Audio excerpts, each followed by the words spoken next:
Гордая осанка, завораживающая речь, каким только не помнит Тугульбая Сыдыкбекова. Но он явно живет по сей день, ведь его произведения остаются актуальными и среди нынешней молодежи. В этом году легендарному писателю исполнилось бы 110 лет. В честь этого в столице проводили множество мероприятий, и вот одно из них. Завершился научно-образовательный форум, посвященный Сыдыкбекову. В Бишкекском государственном университете стартовал масштабный форум, посвященный известному писателю, советскому, кыргызскому писателю, народному писателю, патриарху кыргызской литературы, посвященный его 110-летию.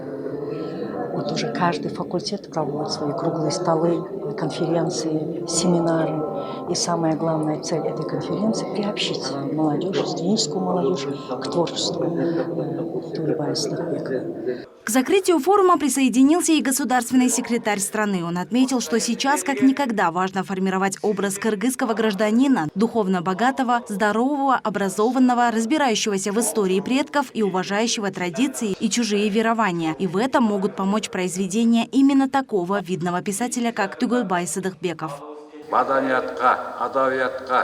Консолидирующимся элементом концепции кыргызского мира, фундаментом его культуры является кыргызский язык. К явлениям, создающим единство и своеобразие кыргызского мира, относятся кыргызская культура, менталитет, традиции, обычаи, определенные этнические принципы. Как духовный лидер Кыргызстана, как идеолог кыргызского мира, Сыдыкбеков во главу угла ставил душевную чистоту, честность, стойкость в отстаивании своих убеждений. Всей своей жизнью стремился возродить духовное и нравственное начало в человеке. Именно поэтому идеи классика сегодня особенно актуальны.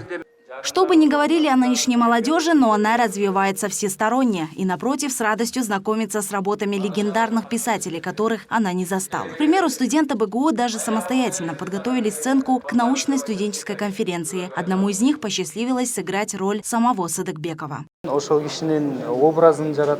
Для меня было гордостью воплотить образ Тугульбая Сыдыкбекова. И хотя я читал много его книг, играя его роль, я будто узнавал его по-новому. Это была действительно величественная личность, какие рождаются, наверное, раз в столетие. И благо, что произведения таких легендарных писателей доступны для нашего поколения. И то, что мы, студенты, знаем о нем, знакомы с его. Этот форум, как уверены организаторы, стал еще одной ступенью к духовному возрождению кыргызстанцев и к познанию художественного мира Тугульбая Сыдыкбекова. Его цель – обсуждение проблем, связанных с восприятием творчества писателя, осмысление влияния его духовного наследия на общество 21 века. Так были подготовлены несколько творческих площадок по произведениям автора. За более чем 10 дней на данных площадках были проведены и конкурсы, по итогам которых победителям вручили дипломы и призы. Последний поэтический сборник Сыдыкбекова назывался «Я прожил 1000 лет». И в самом деле он останется для кыргызстанцев как целая эпоха, ведь пока его произведения читают, он остается жить.